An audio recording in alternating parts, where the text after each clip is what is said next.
Michelle, you also made a few fewer films than usual after My Week with Marilyn, but that was for a very clear and good reason, which is that you went to Broadway and in a period of, I guess, 3 years, did two terrific productions. First of all, from April 2014 through March 2015, Cabaret.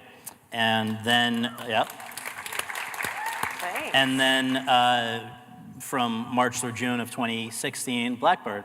And I was lucky enough to see you in both. They're terrific. And had you always wanted to do Broadway, and did the experience of doing it live up to the, or was it what you expected essentially?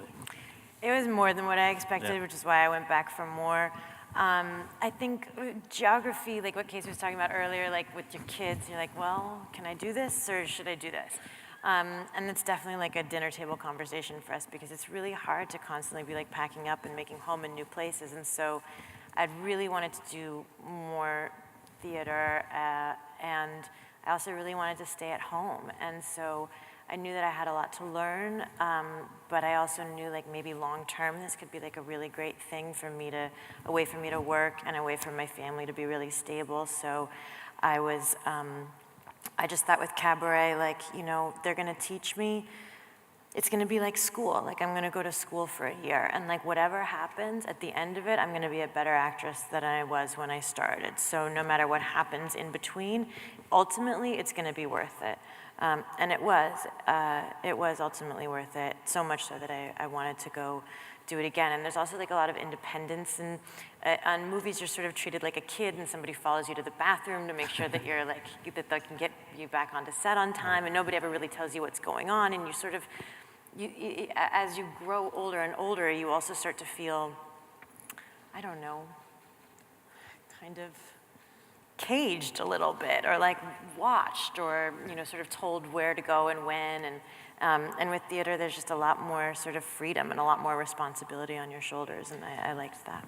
But does 8 shows a week, or I think it would have been for, right? For both of them, yeah. So with Cabaret, there's the element of singing and dancing and just the physical grind of that. With Blackbird, it's 90 minutes, no intermission, and you guys are going 120 miles per hour right out of the gate.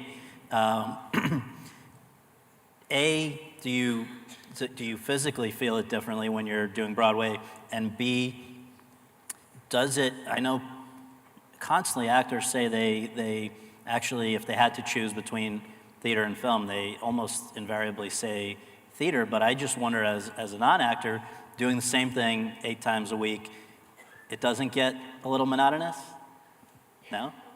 It's always different. It really is. That's the hook of it. That's the fun of it, is even though the material is the same thing, the way that I think you, especially when you have, like, when it was just me and Jeff Daniels in this show, like, you have a real responsibility to keep each other, to deliver new things to each other, so that you don't, also because like that person's gonna know that you're a liar and a phony and a fake if you keep like serving them the same ball, and then it's like you've lost the point of it and you've really let your scene partner down. So we would go out there every night and just try things, and they might be small to us, but when you're on stage in front of 1,000 people, they feel huge. It feels like kind of a big deal to try new things and to experiment.